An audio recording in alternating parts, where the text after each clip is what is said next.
महापालिकेकडून निकृष्ट दर्जाचे ड्रेनेज फ्रेम कव्हर बसवण्याचा घाट महाराष्ट्र रिपब्लिकन पक्षाचे युवक जिल्हाध्यक्ष जमीर शेख यांच्याकडून चौकशीची मागणी।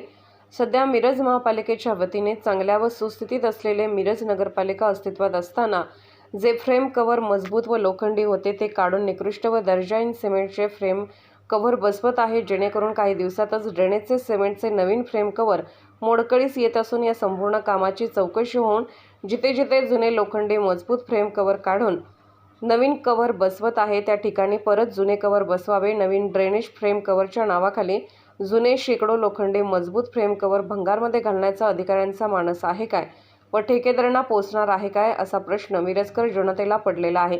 तरी संपूर्ण नवीन फ्रेम कव्हरची चौकशी होऊन संबंधितांवर कारवाई होणे, अन्यथा महाराष्ट्र रिपब्लिकन पक्ष युवक सांगली जिल्ह्याच्या वतीने महापालिकेच्या बोंगळ कारभाराविरुद्ध आंदोलन छेडलं जाईल। जुने लोखंडी फ्रेम कव्हर कोणाच्या आदेशाने काढले अशा मागणीचे निवेदन मिरज महापालिकेचे उपायुक्त स्मृती पाटील मॅडम व ड्रेनेज विभागाचे शाखा अभियंता डी पवार साहेब यांना देऊन कारवाईची मागणी महाराष्ट्र रिपब्लिकन पक्षाचे युवक जिल्हाध्यक्ष जमीर शेख यांच्या नेतृत्वाखाली करण्यात आली।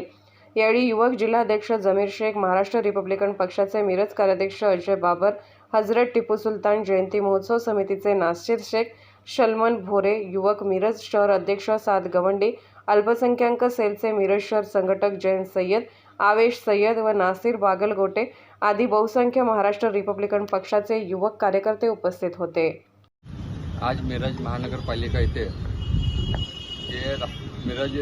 मिरजेमध्ये रस्त्याचे जे अंतर्गत काम चालू आहे त्या रस्त्याचे काम करताना जे ड्रेनेजचे जे झाकण बसवण्यात आलेलं आहे ते लोखंडी झाकण काढून निकृष्ट दर्जाचे सिमेंटचे झाकण बसवण्यात आलेलं आहे।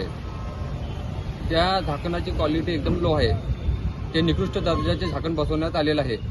त्यासाठी आम्ही मिरजेचे उपायुक्त स्मृती पाटील मॅडम यांना निवेदन देण्यात आलेलं आहे की या कामाची सखोल चौकशी व्हावी, अन्यथा महाराष्ट्र रिपब्लिकन पक्ष या विरोधात आंदोलन करेल।